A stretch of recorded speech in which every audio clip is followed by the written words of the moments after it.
Hello everyone. Today's topic is cycloconverter. So, cycloconverter, as the name suggests, it will change the number of cycles in a given time.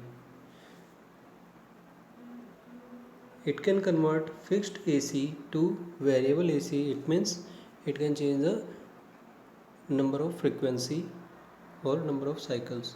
So, it is divided into two parts. First one is step down cycloconverter and second one is step up cycloconverter.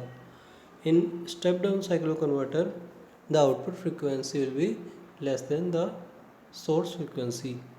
In step up, the output frequency will be greater than the source frequency. The magnitude will not be changed in cycloconverter.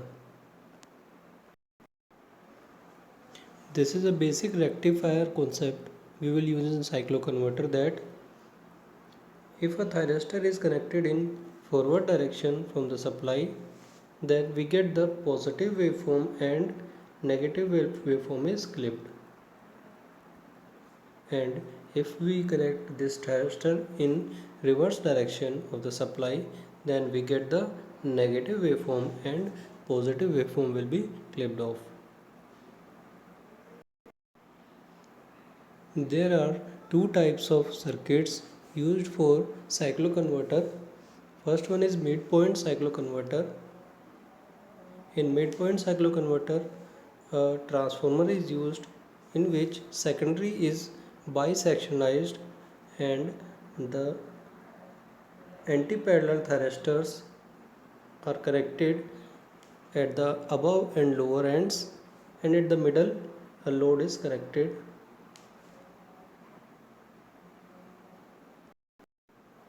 Second configuration is bridge cycloconverter, in which two groups of thyristors are connected and load is connected at the middle. Positive group thyristors are represented with the P subgroup and negative group thyristors are represented by N subgroups. Here one thing we have to note, that the two supplies used in bridge cycloconverter should be synchronized, or we have to use a single supply at the both ends. So in midpoint cycloconverter, two positive group thyristors are used and two negative group thyristors are used, and when positive supply is applied, then P1 and 2 will be forward biased, and when negative supply applied, P2 and 1 will be forward biased.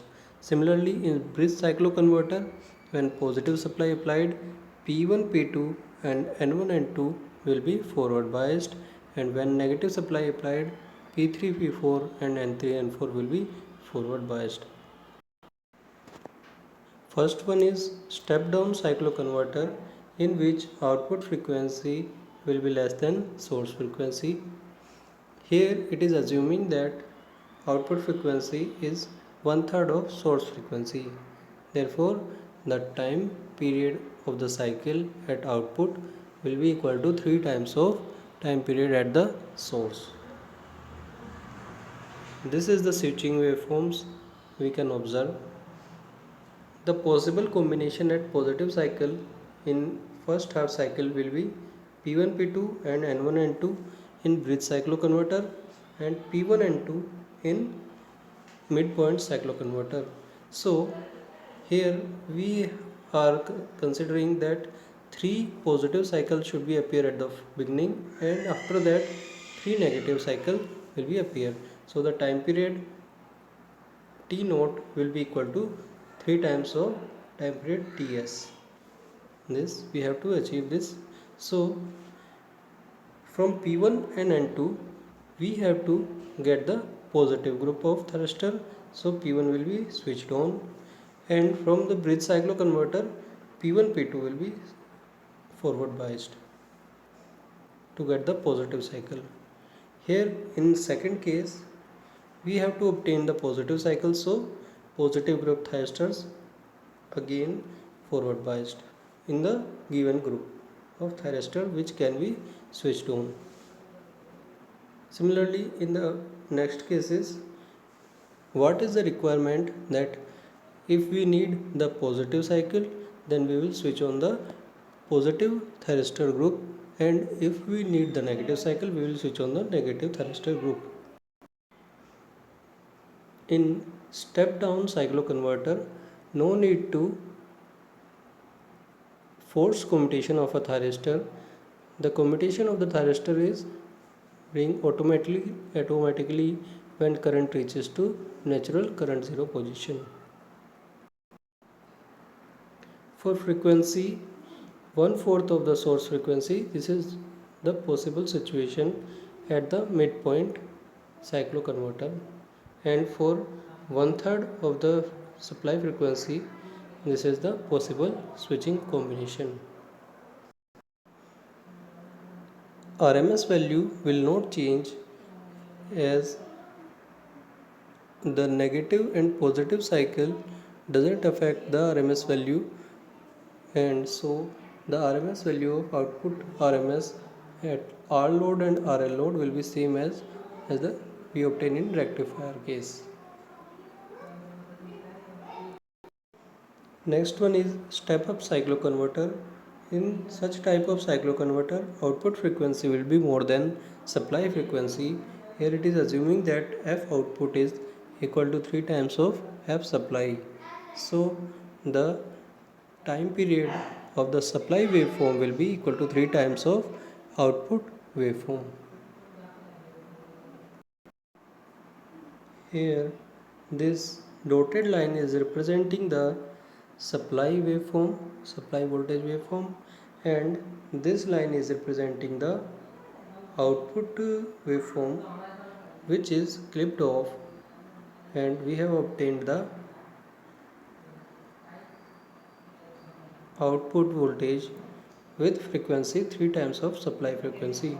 Here we are observing that time period of output waveform is